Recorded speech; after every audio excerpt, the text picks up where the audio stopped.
ইলিশ মাছের মাথা দিয়ে কচু রান্না কে না ভালোবাসে। আমিও ভীষণ ভালোবাসি। তো এই ভিডিওটা কিন্তু অনেক আগের। প্রথমে মা এখানে কালকচু কেটে নিয়েছে, আর মা কিন্তু হাতে প্লাস্টিক বেঁধে করেছে যাতে না চুলকে। অনেকে হাতে সর্ষের তেল দিয়েও করে, তো এই টেকনিকটা তোমরাও ফলো করতে পারো। তারপরে মা তো ওটা সিদ্ধ করে নিয়েছে, আর আমি এটা রান্না করেছি। সিদ্ধ করে নেওয়ার পরে আমি প্রথমে ইলিশ মাছটা ভেজে নিয়েছি। তারপরে কড়াতে সর্ষের তেল দিয়ে অল্প কালো জিরে দিয়েছি, সাদা জিরে দিয়েছি, শুকনো লঙ্কা দিয়েছি, কাঁচা লঙ্কা দিয়েছি, আর একটু ইলিশ মাছের তেল ছিল সেটা দিয়ে দিয়েছি।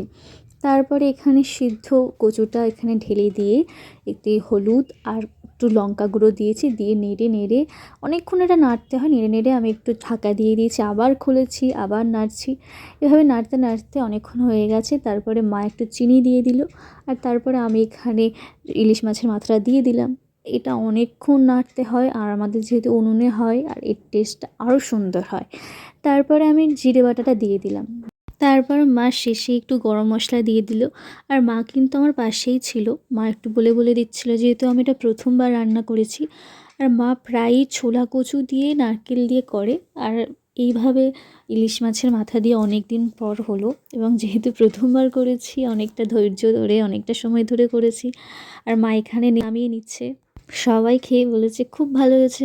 আমার বাবার তো ভীষণ পছন্দ হয়েছে, আর আমারও খুব ভালো লেগেছে।